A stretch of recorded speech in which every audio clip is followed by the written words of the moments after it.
Você nasceu gritando. Você nasceu molhado, confuso e ofegante, lutando por ar em uma sala cheia de estranhos que você nunca tinha visto antes. Alguém te agarrou, alguém te limpou, alguém cortou um cordão umbilical que foi a sua única fonte de vida por 9 meses ininterruptos. Sua mãe estava ali, ao alcance de um toque, mais perto do que ela jamais estaria novamente em toda a sua existência. E você sentiu tudo, cada pequeno detalhe. O frio súbito da atmosfera, o peso da gravidade esmagando seus pulmões pela primeira vez, a luz cortante atingindo suas retinas virgens, e, no entanto, você não se lembra de absolutamente nada. Nem de um segundo, nem de um flash, nem de um som, nem da sala, nem dos rostos, nem da dor. Tudo sumiu, como se um buraco negro tivesse engolido o primeiro capítulo da sua biografia. Então deixe-me te fazer uma pergunta que a maioria das pessoas ignora enquanto caminha apressada pela vida. Para onde foi tudo isso? Porque este é o verdadeiro quebra-cabeça. Você viveu o evento mais dramático, intenso e biologicamente transformador de toda a sua existência. A transição literal de um mundo para outro. E isso não deixou rastro nenhum na sua mente. Zero. É como se nunca tivesse acontecido. E não é só o nascimento. Pense bem, você não tem lembrança de aprender a andar. Você passou meses obcecado por esse projeto, clicando, caindo, levantando, cambaleando, agarrando móveis com os dedos gorduchos, batendo a cara no chão e tentando de novo. Foi uma conquista monumental, um épico de persistência, e você não tem memória de ter feito isso. Sua primeira palavra? Apagada. A primeira vez que você sentiu o gosto de algo que não fosse leite? Deletada. O rosto de cada pessoa que te segurou e cantou para você nos primeiros 2 anos? Tudo evaporou. Existe um período da sua vida, talvez os primeiros 3 anos, onde você simplesmente não possui memórias episódicas. Pergunte a qualquer pessoa na Terra o que ela lembra de antes dos 3 anos e você receberá silêncio, ou, na melhor das hipóteses, uma imagem borrada que ela nem tem certeza se é real ou algo construído a partir de uma fotografia antiga que viu na estante da sala. Esse fenômeno foi descrito formalmente por ninguém menos que Sigmund Freud na virada do século. Ele deu um nome que pegou: amnésia infantil. Cientistas, psicólogos, neurocientistas, todos usam esse termo. É uma condição humana universal. Cada pessoa que já caminhou sobre este planeta a possui, não importa a cultura, o período histórico ou a classe social. Rico ou pobre, amado ou negligenciado, nascido em um palácio ou em um campo de refugiados. O primeiro capítulo da sua autobiografia está em branco. Alguém apagou a fita. Mas quem? E por quê? Aqui é onde a coisa começa a ficar estranha. A explicação óbvia, aquela que a maioria das pessoas aceita sem questionar, é a seguinte: ora, o cérebro do bebê ainda não terminou de ser construído, a fiação não está pronta. O sistema de arquivamento não está operacional. Faz sentido, não faz? Parece lógico. Você não pode gravar um filme se a câmera ainda está na caixa, sem lentes ou bateria.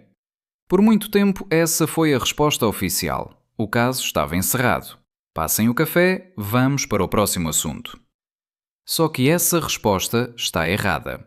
E sabemos que está errada porque bebês fazem coisas que exigem uma memória fenomenal. Se você observar um bebê de 3 meses, e eu quero dizer observar de verdade, não apenas dizer que fofo e continuar rolando o feed do celular, você verá algo incrível. Um bebê de 3 meses reconhece o rosto da mãe. Ela sabe quem é. Se você colocar 2 rostos na frente dela, o da mãe e o de um estranho, ela se vira para a mãe. Ela já viu aquele rosto antes, ela guardou essa informação e a recuperou sob demanda. Isso é memória. Aos 6 meses, um bebê aprende jogos complexos. Você esconde um brinquedo sob um pano e ele o puxa para encontrar o objeto. Ele lembra que o brinquedo existe, mesmo sem vê-lo. Ele lembra para onde o brinquedo foi. Isso não é instinto, é um cérebro segurando informação através de um abismo de tempo. Aos 9 meses, eles podem imitar ações que viram alguém fazer um dia inteiro antes. Se você agitar um chocalho de um jeito específico na segunda-feira, na terça ela pega o chocalho e repete o movimento. Ela dormiu, ela fez 1000 outras coisas, mas a memória ainda estava lá. Eles aprendem que o gato é macio, que o fogão é quente e que bater uma colher na panela faz um barulho satisfatório. A taxa de absorção de informação nos primeiros 2 anos é estonteante.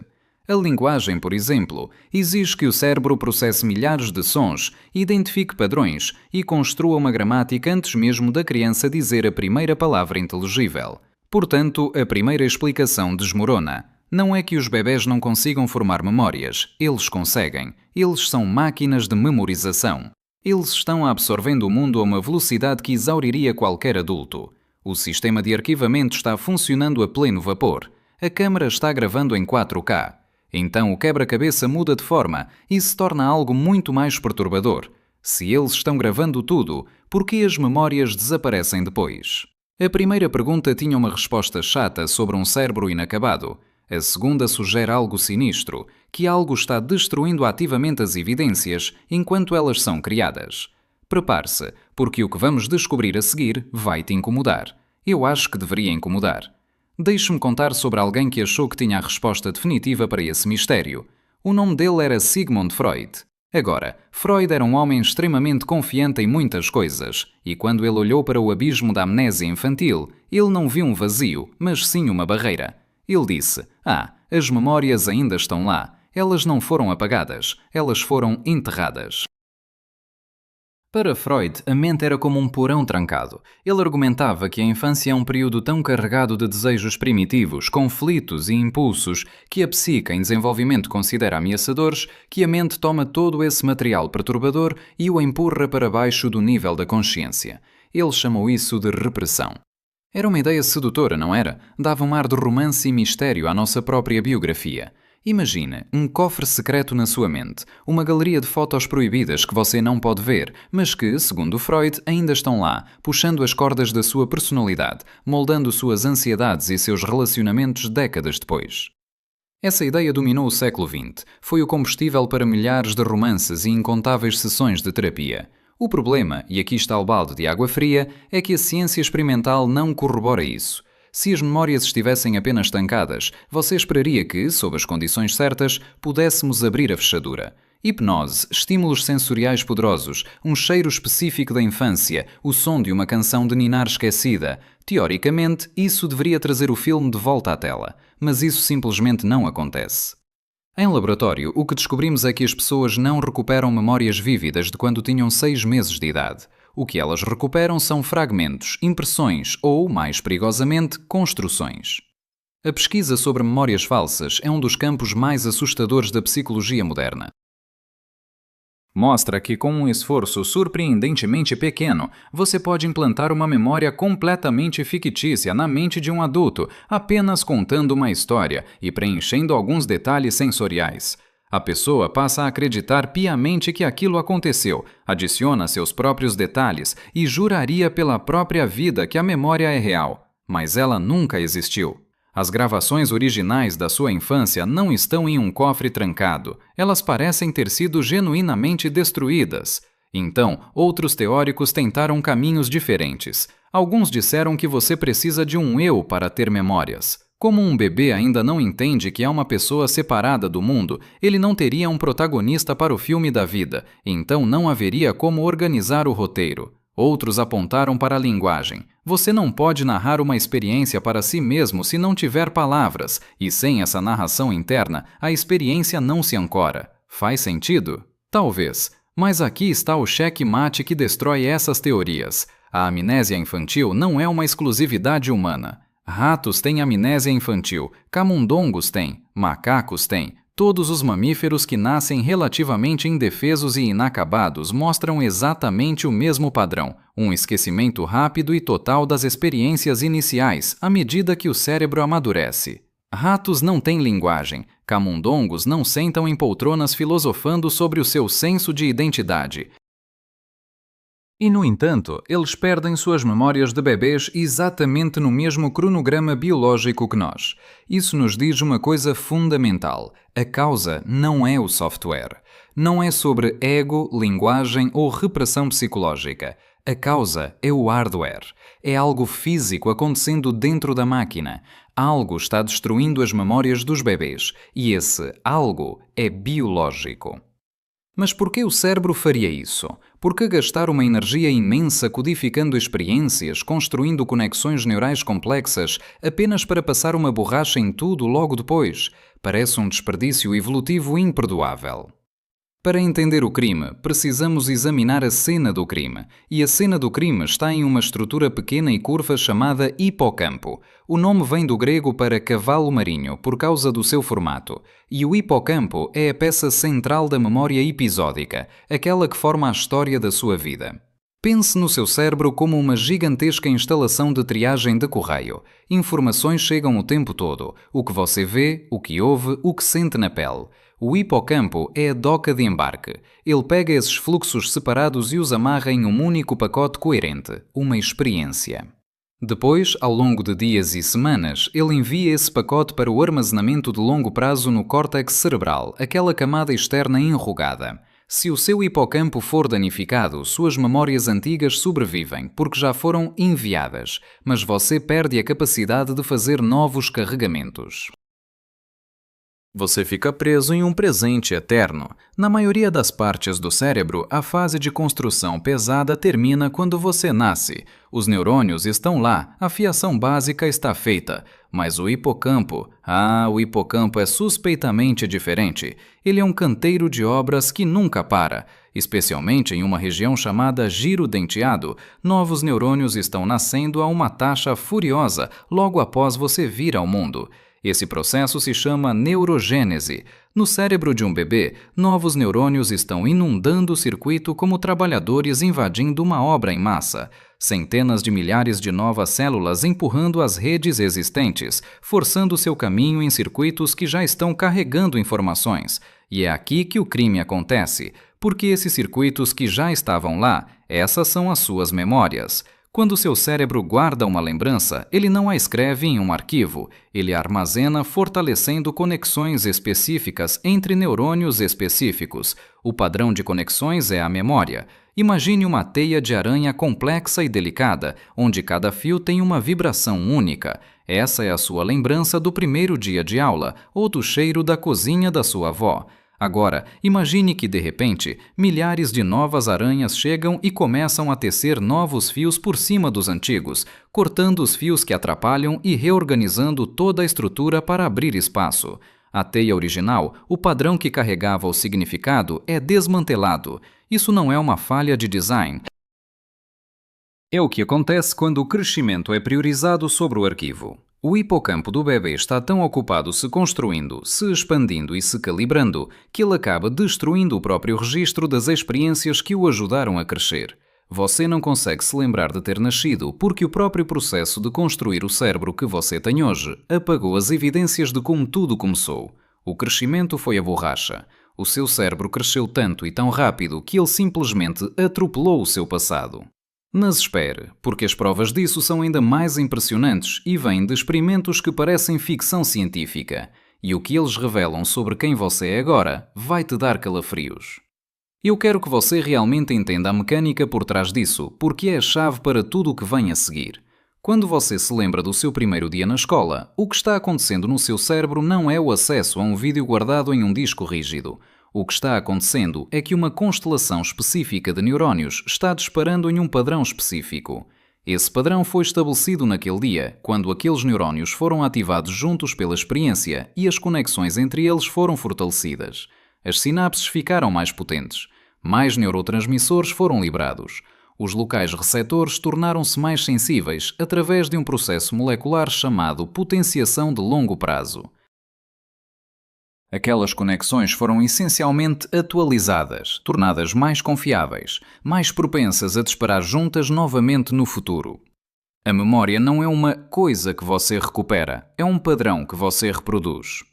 Agora, imagine o que acontece quando uma inundação de novos neurônios chega e começa a se acotovelar na rede. Eles interrompem, sobrescrevem e quebram o que estava lá.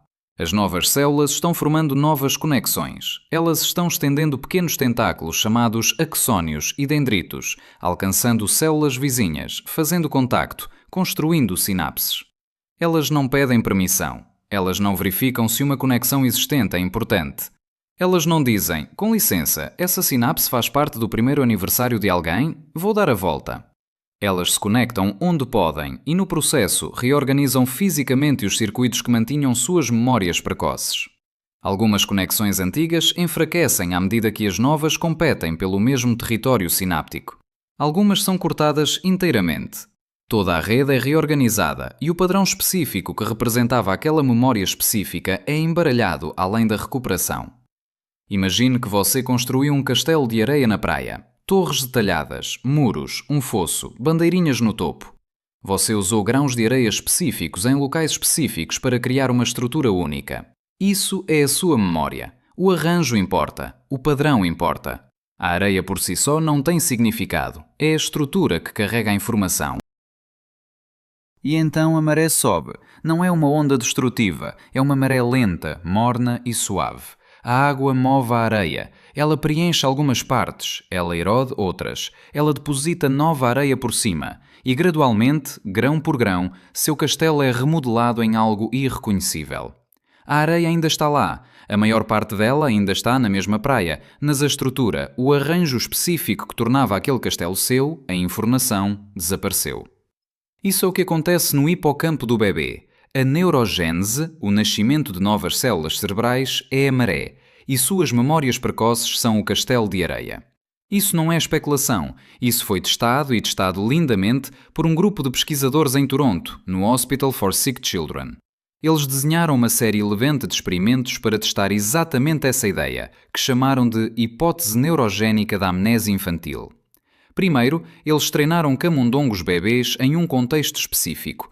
Colocaram os filhotes em uma gaiola com cheiros, texturas e padrões visuais particulares e deram a eles um choque leve nas patas. Os camundongos aprenderam. Eles formaram uma memória de medo associada àquela gaiola. Se você os colocasse de volta na mesma gaiola um dia depois, eles congelavam. Eles lembravam, o castelo de areia estava construído. Mas então, nas semanas seguintes, enquanto a onda massiva de novos neurónios continuava no hipocampo infantil, algo aconteceu. Os camundongos esqueceram. Colocados de volta na gaiola 4 semanas depois, nada. Nenhum congelamento, nenhum reconhecimento, nenhuma memória. O contexto que os aterrorizava um mês antes agora recebia apenas um olhar vazio. Amnésia infantil, exatamente no cronograma. O mesmo que acontece com bebês humanos. E então veio o experimento crítico, aquele que faz o cabelo na nuca arrepiar. E se pudéssemos retardar a neurogênese? E se pudéssemos reduzir o fluxo de novos neurónios no hipocampo infantil? As memórias sobreviveriam? Eles usaram agentes químicos e manipulação genética para frear a produção de novas células no hipocampo dos filhotes após a formação da memória. Eles silenciaram o canteiro de obras, seguraram a maré. E os camundongos, eles lembraram. 4 semanas depois, colocados de volta na gaiola, eles congelaram instantaneamente. A memória estava intacta. Ela tinha sido devidamente formada, codificada e armazenada. O único motivo pelo qual ela desaparecia em filhotes normais era porque a neurogênese destruía os circuitos que a mantinham. Para o nascimento de novos neurónios e a memória sobrevive. E o experimento funciona na direção oposta também, o que é ainda mais convincente. Em camundongos adultos, onde a neurogênese é apenas um gotejamento e as memórias são normalmente estáveis, os pesquisadores aumentaram artificialmente a produção de novos neurónios. Usaram exercícios, enriquecimento ambiental e drogas para abrir a torneira de neurónios no hipocampo adulto, inundando-o como o cérebro de um bebê. O resultado? Os adultos começaram a esquecer. Memórias que estavam sólidas há semanas começaram a se degradar. O mesmo mecanismo que causa amnésia em bebés agora causava amnésia em adultos. Os novos neurónios estavam remodelando os circuitos e a informação antiga estava-se perdendo na renovação. Bloqueia a neurogênese em bebês e eles lembram. Aumenta a neurogênese em adultos e eles esquecem. É a prova definitiva. Causa e efeito. Aí está a resposta para o mistério. Você não consegue se lembrar de ter nascido porque seu cérebro destruiu as evidências. Não por negligência, não por incompetência, mas através do crescimento. O próprio projeto de construção que transforma o cérebro de um bebê no cérebro de uma criança é o que apaga as memórias de ser um bebê. Seu cérebro cresceu para fora do seu passado. Deixe isso penetrar na sua mente por um momento, porque as implicações são profundas. A natureza decidiu que era mais importante construir uma ferramenta poderosa do que preservar os primeiros registros que essa ferramenta fez. Mas por que não terminar a obra antes de nascer? Por que deixar esse caos para depois que o bebê chega ao mundo? A resposta para isso envolve um sacrifício biológico e uma calibragem com a realidade que é absolutamente fascinante. Você pode se perguntar, então, por que a evolução projetou as coisas dessa maneira para os seres humanos? Por que não terminar de construir o hipocampo antes do nascimento, como faz o porquinho da Índia? Por que deixar esse projeto de construção massivo para depois que o bebê chega, sabendo muito bem que isso vai apagar os bancos de memória iniciais? Vou ser honesto com você, não sabemos inteiramente, mas existem razões muito boas para suspeitar que isso seja deliberado e não uma falha de design. Primeiro, há uma barreira física intransponível. O cérebro humano, ao nascer, já é enorme em relação ao corpo. Ele já está forçando os limites do que pode passar pelo canal de parto. Se o hipocampo tivesse que completar toda a sua neurogênese antes de nascermos, o cérebro precisaria ser ainda maior na entrega, ou a gestação precisaria ser muito mais longa. Nenhuma dessas opções é viável para a nossa espécie. Existem limites biomecânicos reais para o tamanho de uma cabeça que precisa sair por uma pelvis. Mas há uma razão ainda mais profunda, quase poética: a calibração. O hipocampo pode precisar ser moldado pela experiência real. Ele precisa de informações do mundo lá fora para se conectar corretamente. Construí-lo totalmente no escuro, dentro do útero, sem nenhuma entrada sensorial real para se ajustar, poderia produzir um sistema de memória que não se encaixa no mundo em que o bebê realmente nasceu. Então, o hipocampo continua se construindo após o nascimento, usando sons, luzes, toques e cheiros reais para guiar a arquitetura final. Essa construção pós-parto é a mesma neurogênese que sobrescreve as memórias iniciais. Em outras palavras, o cérebro prioriza acertar a fiação em vez de preservar as primeiras gravações. É uma troca. Você perde as memórias, mas ganha um hipocampo perfeitamente calibrado para o seu ambiente específico. Um cérebro nascido em uma casa barulhenta e lotada e um cérebro nascido em uma cabana silenciosa nas montanhas precisam de calibrações diferentes. A amnésia infantil é o preço do ingresso para ter um sistema de aprendizado otimizado para o resto da vida. Mas agora entramos no território dos paradoxos, e aqui é onde a coisa fica realmente perturbadora. Eu estive dizendo a você que as memórias foram destruídas, demolidas, apagadas, e isso é verdade para o seu eu consciente, mas há uma reviravolta. Recentemente, alguns pesquisadores perguntaram algo que Freud, apesar de todos os seus erros, teria apreciado: e se as memórias não forem totalmente apagadas? E se restar algum rastro enterrado tão fundo que nenhum gatilho natural possa alcançá-lo, mas que ainda assim não esteja morto? Usando uma técnica chamada optogenética, onde se pode ativar neurônios específicos usando luz, pesquisadores marcaram os neurônios que estavam ativos durante o aprendizado original de um camundongo bebê. Eles colocaram uma bandeirinha nessas células. Semanas depois, quando a memória já tinha sumido e o camundongo não mostrava nenhum sinal de lembrar do perigo, os pesquisadores dispararam um pulso de luz diretamente naqueles neurônios marcados. E o camundongo congelou de medo. A memória, ou um fantasma dela, ressurgiu. Mas veja bem, ela não podia ser ativada pelo ambiente original ou por qualquer coisa natural. O caminho de recuperação natural estava estilhaçado, mas as células ainda carregavam o resíduo da experiência original, como um rádio quebrado que ainda mantém a frequência em sua bobina interna. Isso nos leva a uma distinção fundamental na neurociência: a diferença entre memórias explícitas, histórias, e marcas implícitas, emoções. Mesmo que suas memórias conscientes tenham sido varridas pela neurogênese, as experiências deixaram cicatrizes físicas em outras partes do cérebro que não sofrem esse reset agressivo. O hipocampo perdeu a história, mas a amígdala, o centro de alarme do cérebro, guardou a lição. Se você foi negligenciado quando era bebê, se chorou e ninguém veio por meses a fio, você pode carregar uma resposta ao stress elevada pelo resto da vida. Você não consegue se lembrar de um único momento daquela negligência, mas sua amígdala foi moldada por ela. Ela aprendeu a ficar em alerta máximo. e esse aprendizado persiste, codificado em circuitos que sobreviveram à renovação. O projeto original do arquiteto foi triturado, mas o prédio ainda exibe as inclinações e as falhas daquela construção inicial. Você caminha por aí com cicatrizes emocionais de feridas que não consegue lembrar de ter recebido.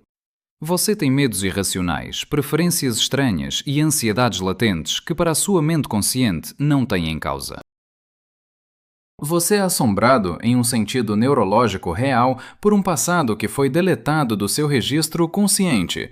E isso nos coloca diante de um abismo filosófico. Se as memórias são o que nos definem, quem é você se o seu início foi apagado? A maioria das pessoas diz: eu sou o fio condutor das minhas experiências, mas o fio foi cortado logo no começo.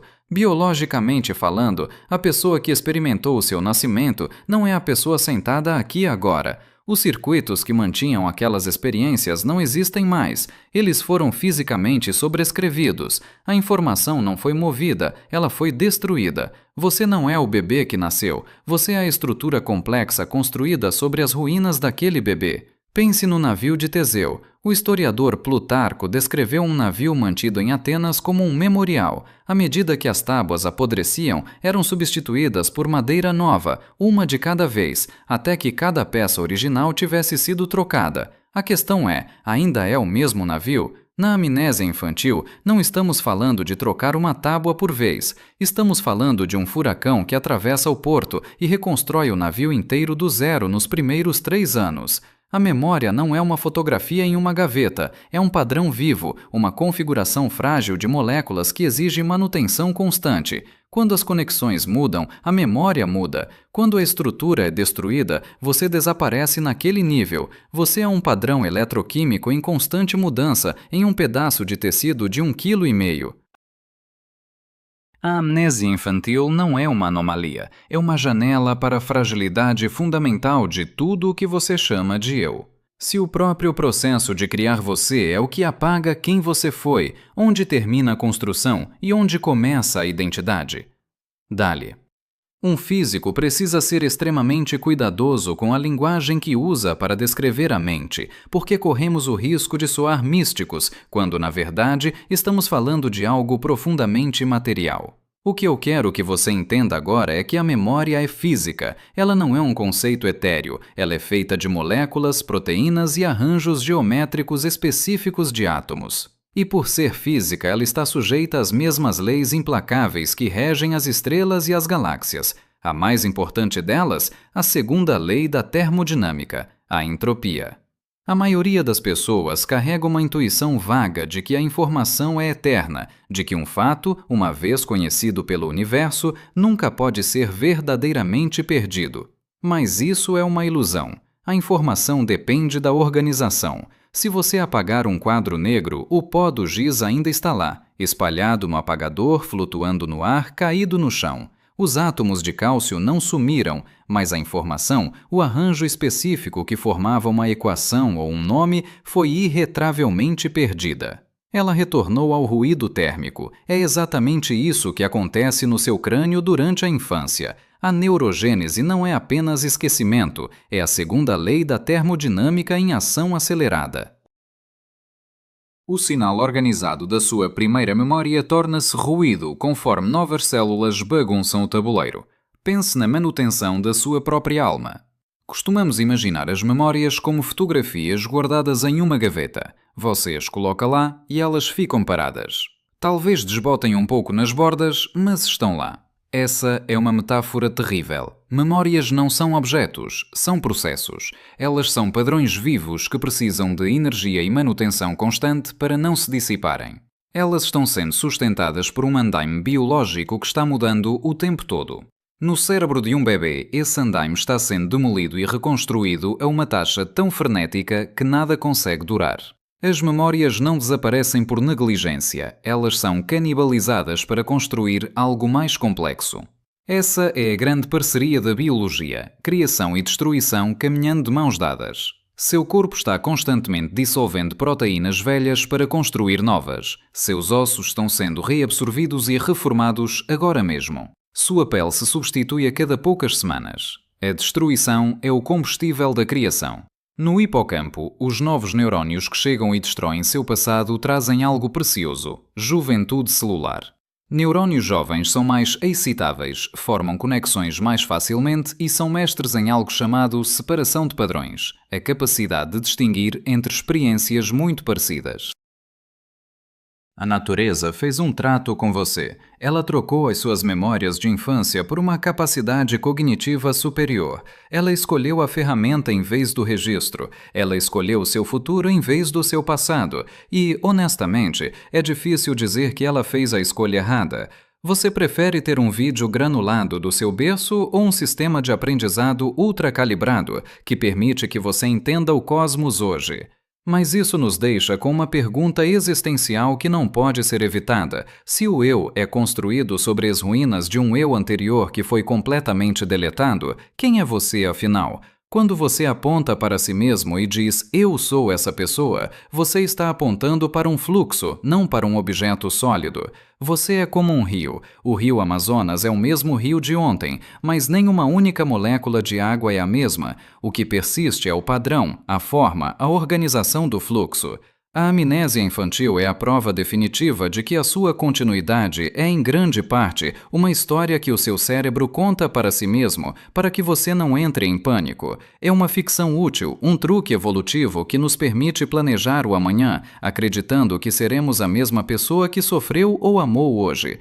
Há algo de profundamente belo nessa fragilidade, o fato de que você é um padrão complexo de atividade eletroquímica que precisa se reconstruir a cada segundo para continuar existindo. Você não é um monumento de pedra, você é uma chama. Uma chama mantém sua forma, mas a matéria que a compõe está em constante combustão e substituição. A amnésia infantil é apenas o momento em que a chama estava crescendo tão rápido que consumiu todo o pavio inicial. Imagine um bebê nascendo agora, neste exato segundo. Ele está gritando, os olhos piscando na luz, o cérebro disparando em resposta a um oceano de novas sensações. Ele está formando memórias reais, agora mesmo. Cada uma delas será destruída. O bebê crescerá, os neurônios inundarão o sistema, e quando essa criança for velha o suficiente para perguntar como foi o meu nascimento, a resposta científica será: você estava lá, mas o você que estava lá não existe mais. O que isso faz de nós? Talvez sejamos apenas os arquitetos de uma catedral que nunca para de ser reformada. Os vitrais mudam, as pedras são trocadas, o altar é movido, mas a música que ressoa dentro das naves, a consciência, continua, de alguma forma, encontrando um modo de soar familiar. A beleza da realidade não está na permanência das nossas lembranças, mas na sofisticação do mecanismo que nos permite esquecer quem fomos para que possamos descobrir quem podemos ser. Você nasceu no escuro, foi alimentado por um fio e depois foi lançado em um mundo de luz e estranhos. Você sentiu tudo e não lembra de nada, mas talvez não precise lembrar. Talvez o objetivo de toda essa construção não seja olhar para trás, mas garantir que quando você olhar para frente, o seu cérebro seja uma máquina poderosa o suficiente para apreciar o milagre que é estar aqui, agora, consciente da sua própria impermanência.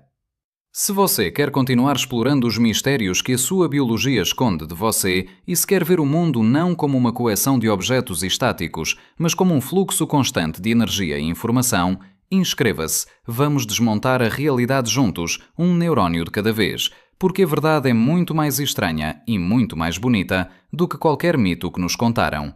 Até à próxima, onde quer que o seu padrão nos leve.